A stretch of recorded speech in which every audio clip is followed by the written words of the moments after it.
오늘도 우리 주님의 은혜가 여러분 모두에게 풍성하시기를 축복합니다. 잠깐 기도하겠습니다.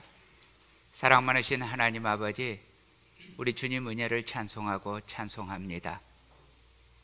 주님, 우리 주님이 아니고서는 소망이 없을 수밖에 없고 인생의 가치를 잃을 수밖에 없는 존재입니다. 그러므로 이 시간 이 예배에 우리 주님을 바라봅니다. 이 부족한 종이 거룩한 하나님의 말씀을 운반할 때 주님, 제 입술과 제 심령을 우리 주님이 주장하여 주시옵소서. 그리고 저와 우리 회중이 우리 주님의 말씀으로 충만하게 하시고 우리 주님 성령님으로 충만하게 하여 주시옵소서. 예수님 이름으로 기도합니다. 아멘. 이 시간 우리에게 주시는 하나님의 말씀 골로새서 4장 2절에서 6절 말씀입니다.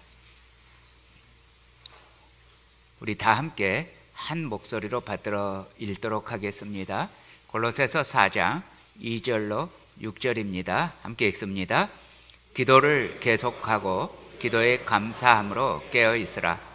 또한 우리를 위하여 기도하되 하나님이 전도할 문을 우리에게 열어주사 그리스도의 비밀을 말하게 하시기를 구하라. 내가 이 일 때문에 매임을 당하였노라.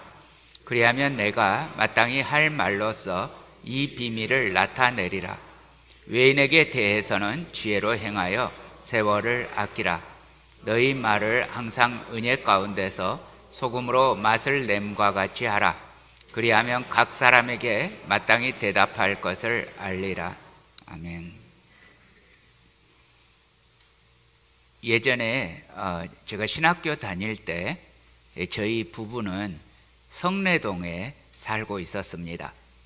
그러던 어느 날 성내동 유수지가 터지고 저희 동네에 홍수가 밀려들었습니다. 풍납동에서부터 천호동, 성내동이 잠겼다는 소식이 당시 수업을 하고 있던 우리들에게 들려왔고, 그리고 학교가 급히 그 시간부로 휴교를 했습니다. 그래서 이제 그 지역에 있는 우리 신학생들이 이제 각자 자기 집을 가는데요. 그 천호대교를 버스를 타고 건널 수가 없어요. 이미 그쪽으로 가는 버스가 끊겼습니다. 그래서 걸어서 다리를 건너고 그리고 이제 넘어가는데 그때부터 이제 물에 잠기기 시작한 거죠. 그래서 그 물속을 뚫고 허리까지 오는 물속을 뚫고 그리고 겨우 집에 도착했는데 당시에 이제 만삭이었던 제 아내가 살림들을 장롱 위로 이렇게 올리고 있었습니다. 그런데 물이 더 밀려 들어오니까 안 되겠어서 결국은 피난을 갔는데 가락동에 있는 누님댁으로 피난을 갔습니다. 피난을 가자마자 거기 가락동 유수지도 터져서 그래서 그쪽에도 홍수가 밀려들기 시작했습니다.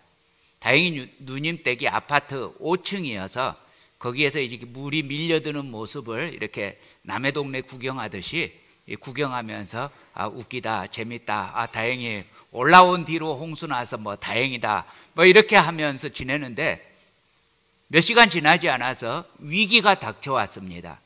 그게 뭐냐면 물난리가 나니까요, 수도가 끊기는 거예요.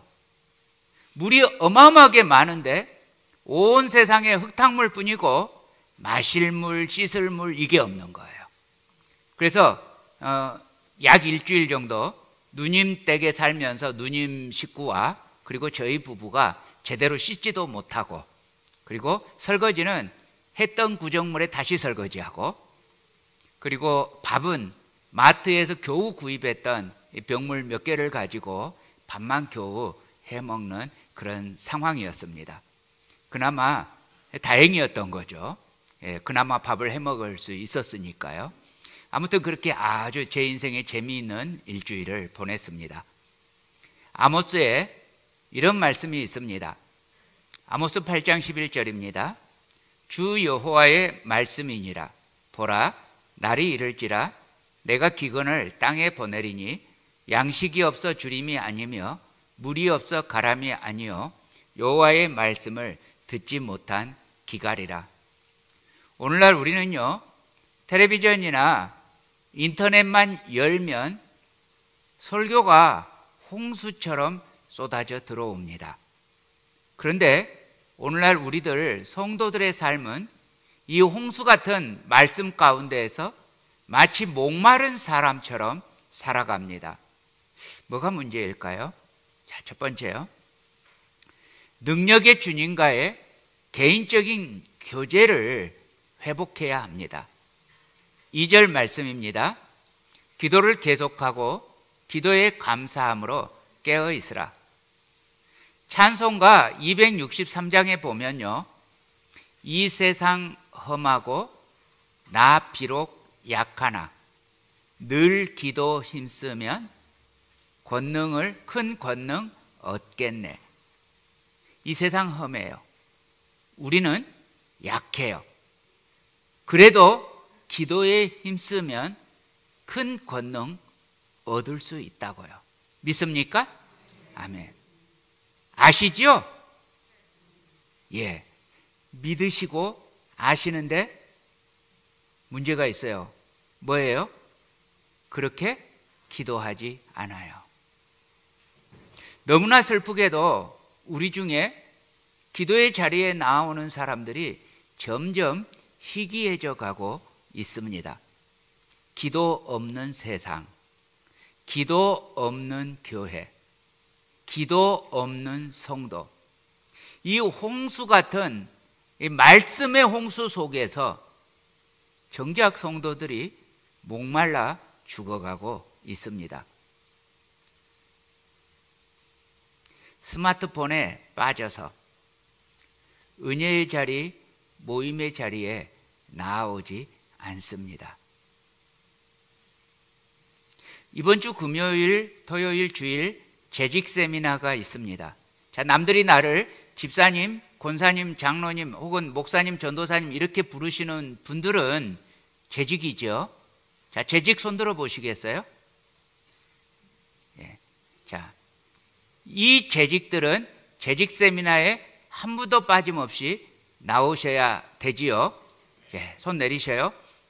그런데 스마트폰 즐기시느라고 못 나오시는 분은 한 분도 없기를 바랍니다. 여러분, 이 말이 농담 같은 말인데 너무 슬프게도 진짜잖아요. 이 재미에 빠져서 모임을 안 나와요. 뭘 보시는지는 저도 모르죠.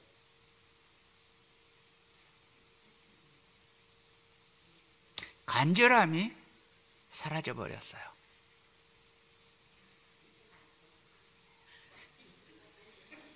저 보지 말라고요?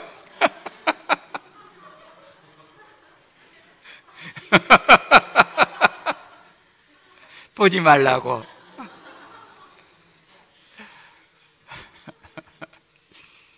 자, 이러니 우리가 영적으로 무기력한 게 너무 당연하지 않겠어요?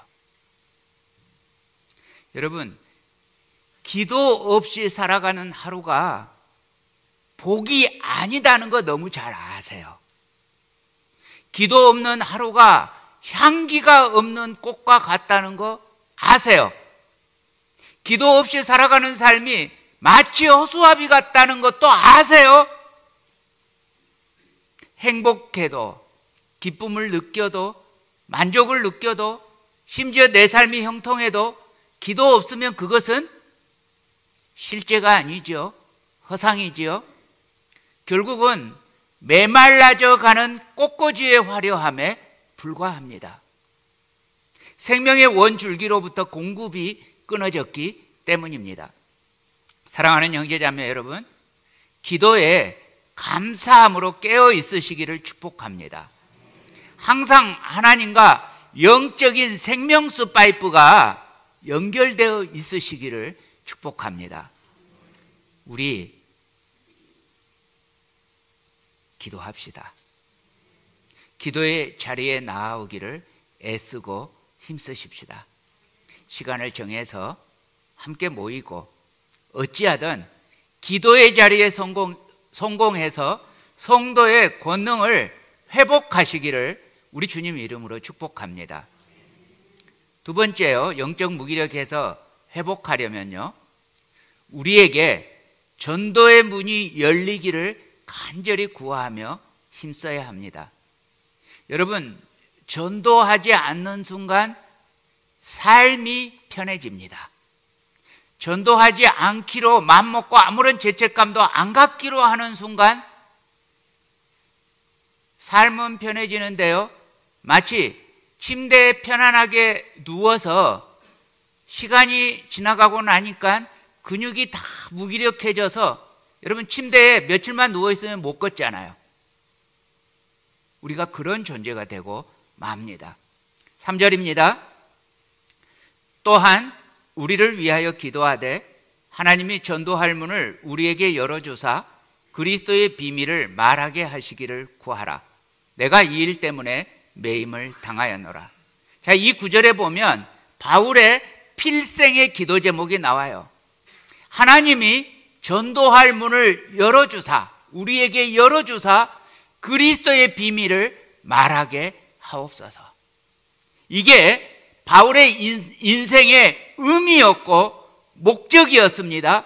그리스도의 비밀을 말하는 것, 바울의 인생에서 가장 중요한 것이었습니다.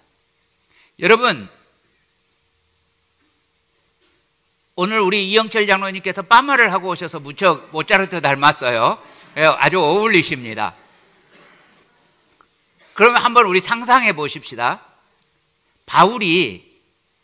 사도 바울이 어떤 옷을 입을까 아주 좋은 옷을 고르기 위해서 하루 종일 쇼핑을 했다. 어울립니까? 바울에게? 이 삶이. 바울이 아주 맛있는 음식을 먹기 위해서 2시간을 드라이브하고 갔다. 바울에게 어울립니까? 그렇다면 오늘날 우리 신앙인들이 얼마나 방향을 잃고 사느냐고요. 사랑하는 형제자매 여러분, 오늘 우리는 과연 무엇을 위한 인생을 살아가고 있느냐고요. 너희는 먼저 그의 나라와 그의 의를 구하라. 그리하면 이 모든 것을 너희에게 더하시리라. 그런데 우리는 정작 내 육신의 생활에 필요한 것만을 구하는 삶을 살기에 심지어 우리가 어쩌다 드리는 기도조차 하나님 앞에서 스팸 전화 취급을 받고 있지는 않을까요? 혹시 하나님께서 여러분에게 경제적인 복을 주셨습니까? 우리 이번 재직 세미나 강사님이신 이은영 선교사님을 모시고 어제 저녁에 이제 가방 하나가 떨어졌다고 타겟에 이 가방을 사러 가는 길이었어요. 가시면서 감탄을 하는 거예요. 라팔마 길로 쭉 올라가고 있었는데, 브룸필드까지 올라가고 있었는데 집들을 보시면서, 우리 눈에는 보통 집이죠, 집들이 질서정연하대요. 케냐에 계시다가 오셨기 때문에 집들이 질서정연하대요. 길이 너무 깨끗하고 반듯하대요. 그 말을 듣는데 나는 아무런 감동이 없죠. 왜요? 난 맨날 그거 보고 살았잖아요. 이게 정상이죠, 내 눈에는. 이 선교사님에게는 그게 너무 감탄스러운 거예요. 여러분, 우리들은 세계에서 가장 부자 중에 하나인 미국에 살고 있는, 암만 가난해도 경제적인 복을 누리고 살고 있는 사람들입니다. 우리 북조선 인민들이 그렇게 평생의 소원인 니밥의 소고기국은 안 먹으려고 노력합니다. 쌀밥 대신에 뭐죠? 섞어진 밥, 잡곡밥, 그렇죠?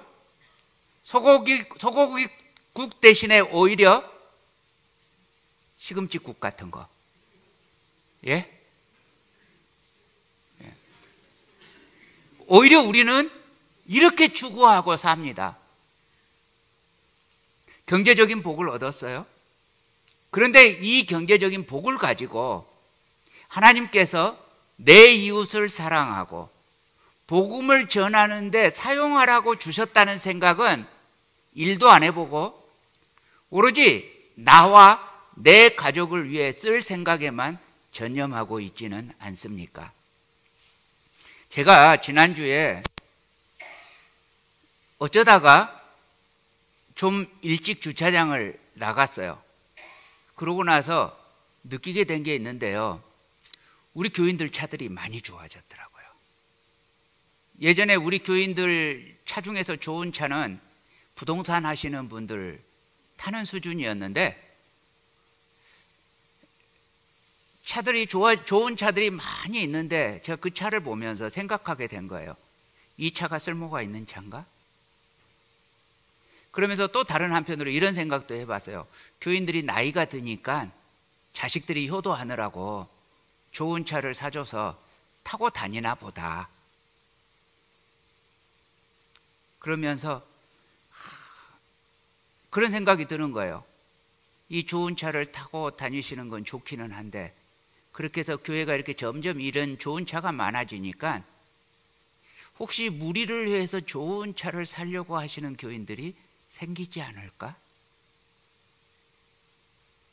여러분, 우리가 가지고 있는 재정을 나와 내 가족만을 위해서 쓴다면 그렇게 하라고 우리 주님이 맡겨주셨을까요? 내 이웃을 사랑하고 또 전도의 문을 열기 위해서 기꺼이 이 재정을 투자해서 하나님 나라에서 이익을 남기는 나의 재정 자체를 하나님의 기업의 이윤을 남기기 위해서 사용하는가? 아니면 하나님께 그렇게 드려져야 할 배당을 내가 몽땅 다 먹어버리는가? 북한에 가서 순대 공장을 하면서 북한 사람들이 드디어 이익이 생겼다고 좋아해요. 얼마나 기뻤는지 몰라요.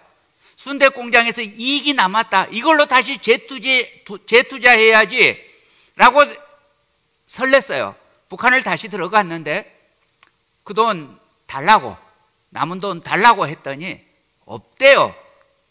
너무 기가 막히는 거예요. 왜 없어요? 그랬더니 자기들끼리 다 나눠 가졌대요. 그래요? 이제 너무 실망스럽지만 장소가 북한인지라 또 그러나 보다 하고 이해하기에 힘쓰면서 그러면 이제 다시 이 재료, 순대 재료를 살 돈은 주세요. 그랬더니 그것도 다 나눠 가져버렸대요. 미천까지 다 나눠 가져버렸어요. 너무 기가 막혀서 어떻게 그럴 수가 있냐니까 우리들이 줄 거 아니냐요. 이분들이 공산주의 사회에 살아서 정부가 주면 그걸로 하지 남긴다는 개념을 몰라요. 그 정도로 몰라요. 정말 모르더라고요. 그러니까 너무 떳떳하게 인민들이 나눠 가졌다는 거예요. 근데 그 인민이 누구예요? 자기예요. 저는 우리들은 인민들에게 나눠준다는 개념이 이 회사 바깥에 있는 사람들에게 나눠준다는 개념이었는데 이분들은 자기들이 나눠 가지면 인민이 나눠 가진 거예요. 전혀 떳떳해요. 세상에 그렇게 떳떳해요. 성질이 났다가 너무 떳떳하니까 이해하게 됐어요. 아, 내가 자본주의에 썩어가지고 이 사람들을 제대로 이해를 못했구나. 그런데 오늘날 교인들이 그래요. 자본주의에 썩어가지고요. 하나님의 것을 하나님께 돌린다는 개념을 모르고 11조 드렸으면 끝났어요. 여러분 11조는 그냥 하나님께 이 모든 것이 주님의 것이라는 신앙 고백으로 드리고요. 남겨진 10의 구를 가지고 재투자해야 될 거 아니에요. 하나님 나라를 위해서. 근데 하나님 나라를 위해서 재투자하는 게 아니라 자기 자신을 위해서 자기 가족을 위해서 다 써버려요. 하나님이 그러라고 우리에게 복을 주지 않으셨단 말입니다. 물론 복음을 전하는 일이 하루아침에 그냥 되는 일은 아니에요. 아무나 붙잡고 교회 가자고 전도한다고 한들 따라오지도 않아요. 그렇지만 하나님 앞에 우리가 이렇게 나왔을 때 우리 마음 자세가 중요합니다.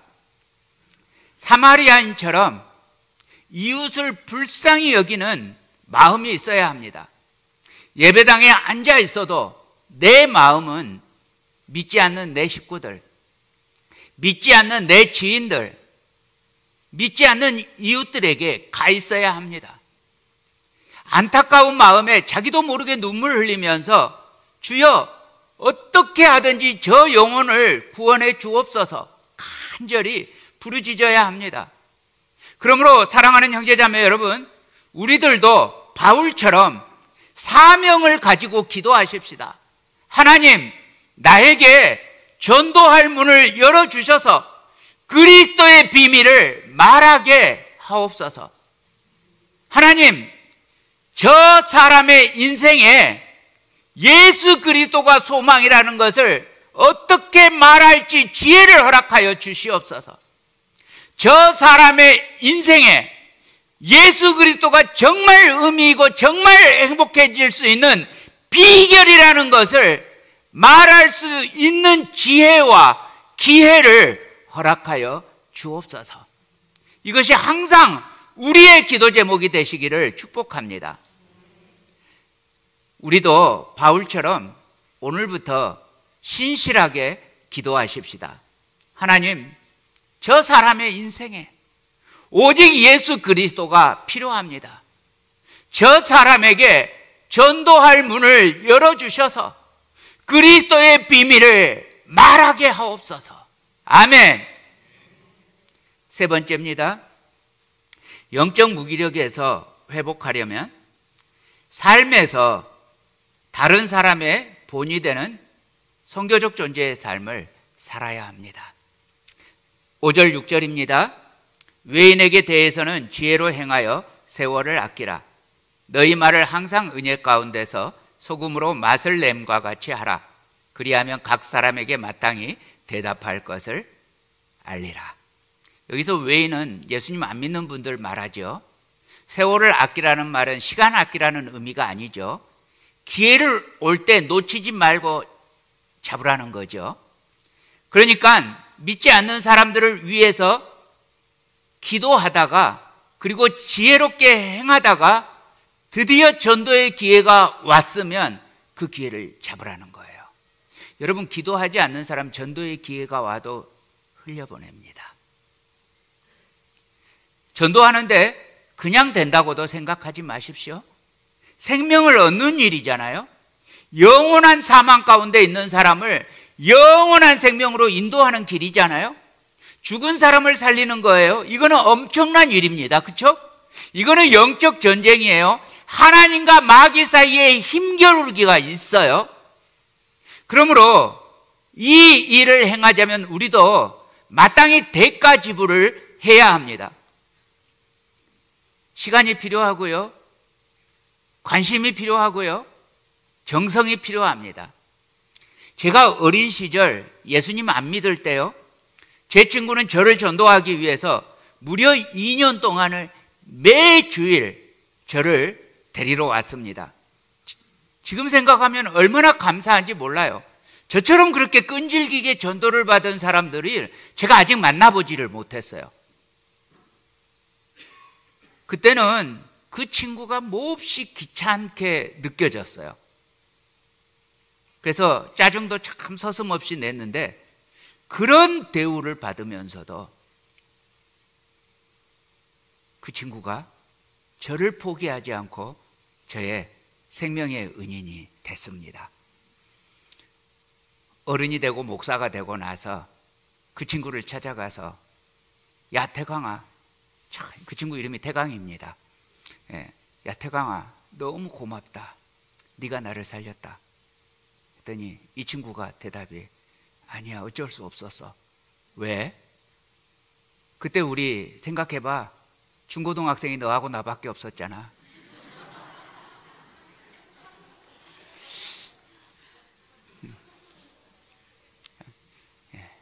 그렇게 말해서 분위기는 확 상했지만 그러니까 주님이 하셨죠. 너무 감사하게 저는 그렇게 해서 생명을 얻었습니다. 여러분, 전도할 기회를 얻기 위해서요, 관심과 시간과 물질을 아끼지 마십시다.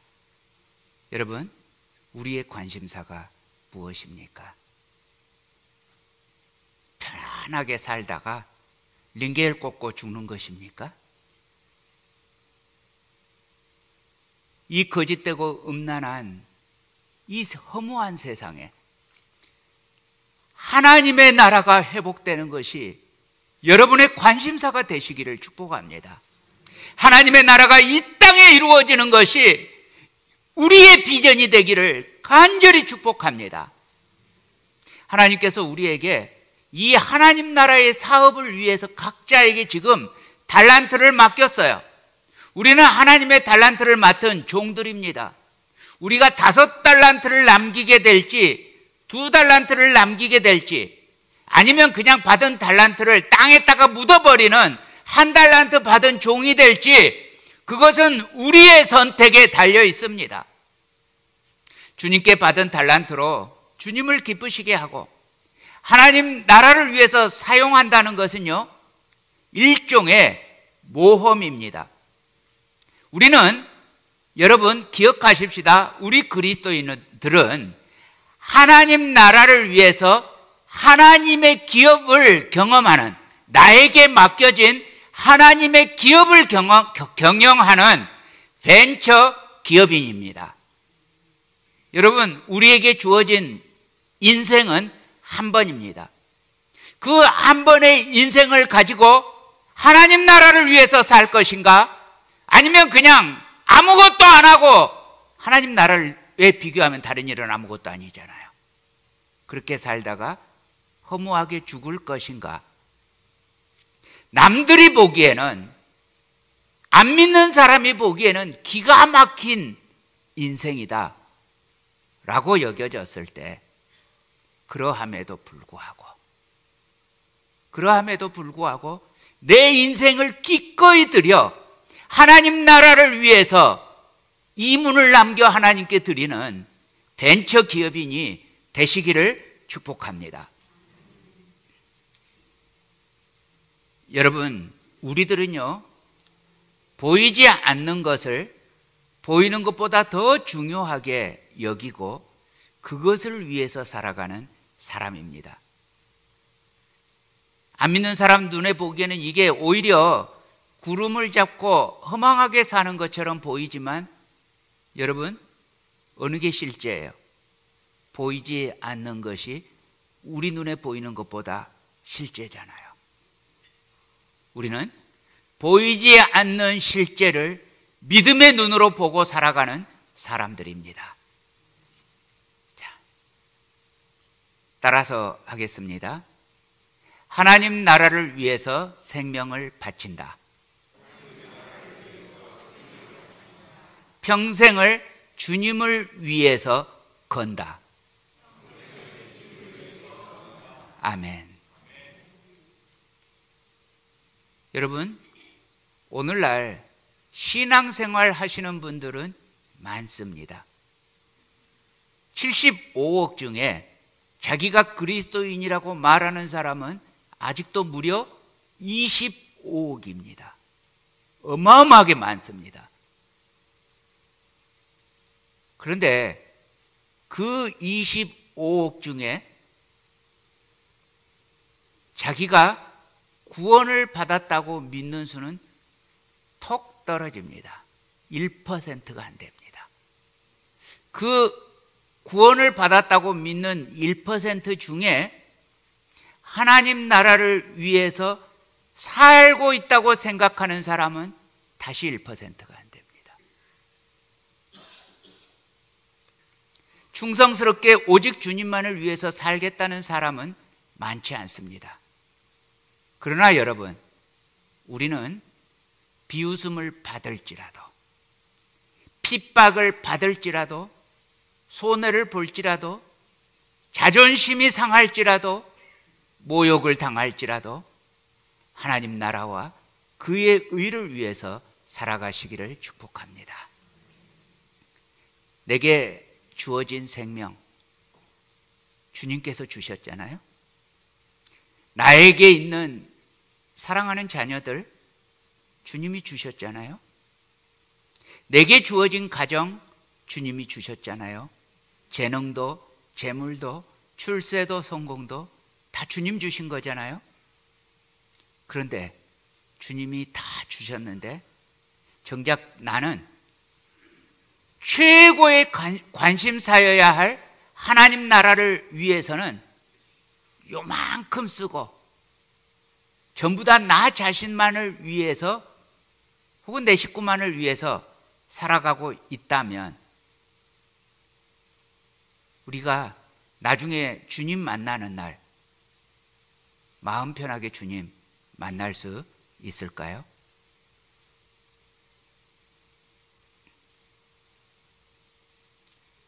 여러분 혹시 오늘 이 설교를 들으면서 아이고 오늘 주목사 설교는 그냥 콕콕 찌르네 라고 여겨지면 제 설교 때문에 시험에 들지 마시기 바랍니다.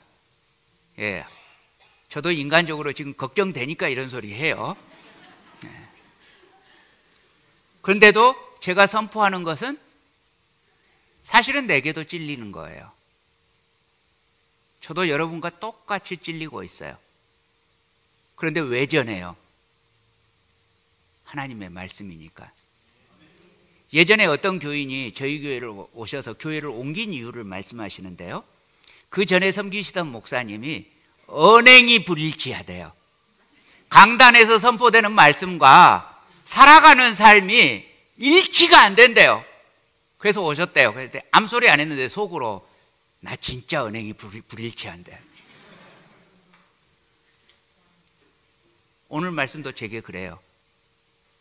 여러분이 결단해야 되는 것만큼 저도 결단해야 돼요. 여러분 이곳에서 선포되는 게 내 언행이 일치된다고 믿지 마십시오. 여러분에게 선포되는 하나님의 말씀은 제게도 선포되고 있어요. 비록 제 입술이 사용되고 있지만 제가 아무런 제 마음에 감동이 일어나지 않으면 여러분께 전하지를 않아요. 제가 찔리지 않는 설교 말씀은 여러분에게 전할 이유도 없어요. 그러니까 말씀 듣고 내가 너무 당연하게 여겨지면 그런 설교 안 해요. 내가 은혜 안 되니까. 그러므로 우리 이 시간에 저와 여러분이 함께 결단하십시다. 이제 우리는 더 이상 우리 자신만 위해서 살지 맙시다. 쾌락을 교회 나오는 것보다 더 좋아하지 맙시다. 다시 한번요. 재직 세미나에 스마트폰 하느라고 그게 너무 재밌어서 못 나오는 재직은 다음 주일날 즉시 사임을 하시기를 바랍니다.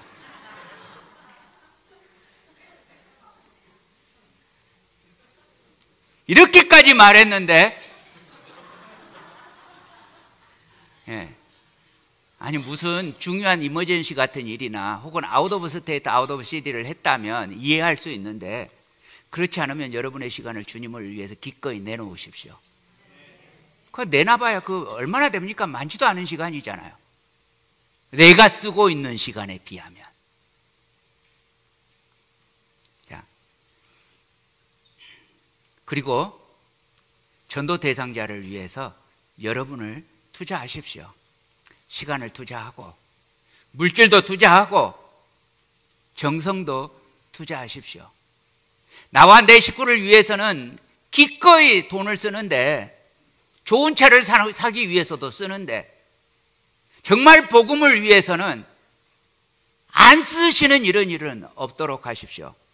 요새는 이제 테크닉이 좋아져서 테크놀로지가 좋아져서 여기에 성경 구절 다 나오지만 그래도 성경책은 들고 다니십시오.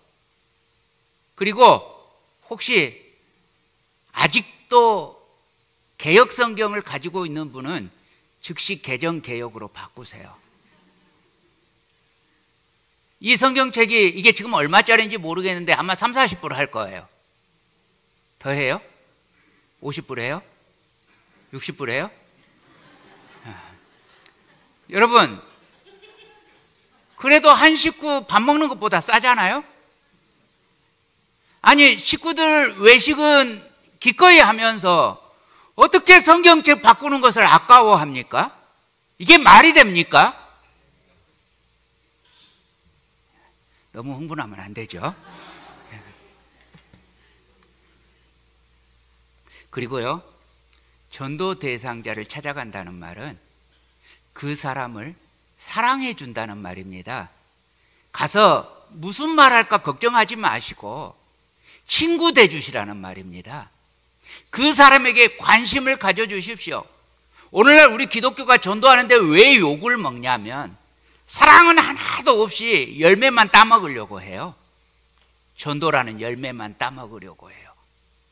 정말 그 사람에게 관심 가져주고 그 사람과 함께 울어주고 웃어주고 그 사람의 친구가 되어주고 그렇게 해서 그 사람을 하나님과 맺어주고자 하는 이런 결단은 없어요.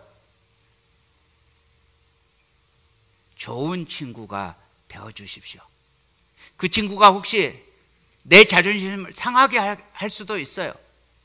나에게 모욕을 줄 수도 있어요. 그래도 그 사람을 사랑하고 기도해주고 그 사람의 복을 위해서 축복해 주십시오. 그리고 마침내 인생 최고의 해결책 예수님을 선물하십시오.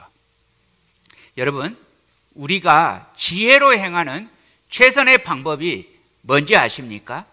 그것은 오늘 본문에서 말을 항상 은혜 가운데서 소금으로 맛을 냄과 같이 하는 것입니다. 여러분, 우리의 언행은 어떻습니까? 내 언행은 안 믿는 사람이 볼 때에도 존경스럽습니까? 혹시 내 언행이 너무 이해에 민감하지는 않습니까? 혹은 너무 이기적이지는 않습니까? 여러분, 선교적 존재는 먼저 사랑하고 먼저 축복해 주는 사람입니다. 우리들을 다른 사람이 보면 좋아하고 가까이 다가올 만큼 맛있고 신선한 사람이 되어야 합니다. 옆 사람을 축복해 주십시오. 맛있고 신선한 사람이 되십시오. 네. 특별히 여러분의 가정과 여러분의 직장에서 그래야 합니다. 여러분은 여러분의 배우자와 여러분의 자녀들이 좋아하는 사람입니까?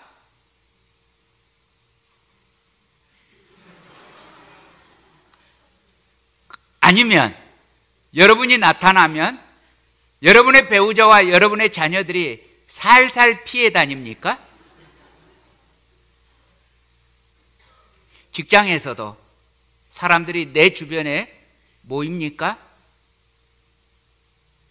직장이나 내 주변이나 혹은 커스터머가 나를 좋아합니까?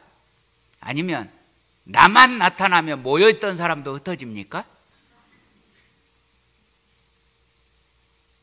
우리들은 인생 대부분을 가정과 직장에서 보내지요. 이 두 영역이, 가정과 직장 이 두 영역이 여러분 기억하십시오. 우리의 첫 번째 선교 지역입니다. 가정과 직장에서는 복음을 증거하는 것이 어쩌면 더 어렵습니다. 왜냐하면 이 두 생활권은 나의 옛사람의 습관, 그 옛 본성과 내가 세속에 젖어 있었던 영향들이 아무 거리낌 없이 그대로 자연스럽게 나타나기 때문입니다. 그러므로 우리는 우리의 1차 선교 지역에서부터 그리스도의 사랑을 나타내야 합니다. 이것이 바로 소금으로 맛을 내는 것과 같은 언행입니다. 우리가 너무 신선하고 맛이 나서 사람들이 우리에게 다가오는 그런 존재가 되어야 합니다. 그리고 우리에게 가까이 왔다가 우리와 함께 하시는 하나님을 그들도 보게 되어야 합니다. 예수님 믿는 사람들은 그런 의미에서 항상 적극적이고 긍정적이어야 합니다. 출애굽 후에 광야에서 이스라엘 정탐꾼들이 가나안을 정탐하고 돌아오지요. 그 중에 여호수아와 갈렙은 그 가나안 땅에서 아주 긍정적이고 적극적으로 접근합니다. 민수기 14장 9절입니다. 그 땅 백성을 두려워하지 말라. 그들은 우리의 먹이라. 그들의 보호자는 그들에게서 떠났고 여호와는 우리와 함께 하시느니라. 그들은 우리의 먹이라. 반면에 다른 정탐꾼들은 아시죠? 그 땅이 좋다는 것에 대해서는 감탄해요. 그러나 가나안 사람들을 두려워해서 그 땅을 악평합니다. 그 결과가 어떻게 돼요? 그 10 정탐꾼들은 멸망하는데요. 자기들만 멸망하는 게 아니라 모든 이스라엘 사람들이 광야에 엎드러지게 합니다. 그들의 그 부정적이었던 판단력은 이스라엘 모든 사람의 부정적인 생각으로 전염됩니다. 결국 이 10명의 정탐꾼들은 그 당시 이스라엘에게 암이 돼요. 반면에 또 다윗을 생각해 보세요. 엄청나게 큰 골리앗 앞에서 모든 이스라엘 사람들이 겁을 집어먹고 있습니다. 그 앞에 자그마한 소년이 나타납니다. 이 소년이 입고 있는 게 하도 허접해서 사울 왕이 자기 갑옷을 입혀주는데 너무 커서 벗을 정도로 작습니다. 이 소년이 외칩니다. 사무엘상 17장 45절입니다. 너는 칼과 창과 단창으로 내게 나아오거니와 나는 만군의 여호와의 이름 곧 네가 모욕하는 이스라엘 군대의 하나님의 이름으로 네게 나아가노라. 다윗 한 사람의 용기가요, 모든 두려워하는 이스라엘 사람들을 깨웁니다. 그리고 모든 이스라엘 사람들의 마음에 용기를 심어줍니다. 그러므로 여러분, 누구 앞에서 부정적인 비판보다는 마음의 믿음의 용기를 가지고 나아갑시다. 근데 이 일이 우리 마음대로 되는 일이 아니에요. 이 믿음의 용기를 가지려면요, 보이지 않는 하나님이 보여야 돼요. 그 방법이 뭐예요? 하나님과 나와 이 생명수 파이프, 기도가 연결되어 있어야 돼요. 그래서 기도하는 사명자가 되십시오. 항상 복음 전할 기회를 위해서 기도하고, 나의 전도 대상자를 얻을 기회를 위해서 기도하고, 그리고 그 전도 대상자를 얻기 위해서 나의 말과 행동이 주님을 닮아가는 그런 선교적 존재로 사시기를 축복합니다. 자, 스가랴 8장 23절 우리 함께 읽겠습니다. 시작. 만군의 여호와가 이와 같이 말하노라. 그 날에는 말이 다른 이방 백성 10명이 유다 사람 하나의 옷자락을 잡을 것이라. 곧 잡고 말하기를 하나님이 너희와 함께 하심을 들었나니 우리가 너희와 함께 가려 하노라 하리라 하시니라. 여러분, 우리가 정말 선교적 존재의 삶을 살면, 우리가 우리의 언행을 소금으로 맛을 내는 것처럼 그렇게 하면서 살아가면요, 안 믿는 사람 이방 백성 10명이 유다 사람 하나의 옷자락을 붙잡는 것처럼 안 믿는 사람이 우리에게 다가옵니다. 그리고 말합니다. 야, 내가 지금까지 지켜봤는데 너를 보면 하나님이 계신 것 같다. 나도 하나님 만나고 싶다. 나를 하나님께로 데려가지 않을래? 여러분, 그런 질문을 여러분의 인생에서 들으셨습니까? 어떤 분이 그렇게 말하더라고요. 형로야, 나도 너처럼 믿고 싶다. 네가 부럽다. 나를 위해서 기도해다오. 믿고 싶은데 나는 안 된다. 그렇게 내게 와서 도움을 구하는, 내 옷자락을 붙잡는 이방 백성 10명을 소유하는 여러분 모두가 되시기를 축복합니다. 그런 이 마지막 시대, 주님께서 각 나라와 족속과 백성과 방언 가운데에서 심어 놓으신 하나님의 보석과 같은 그런 사람,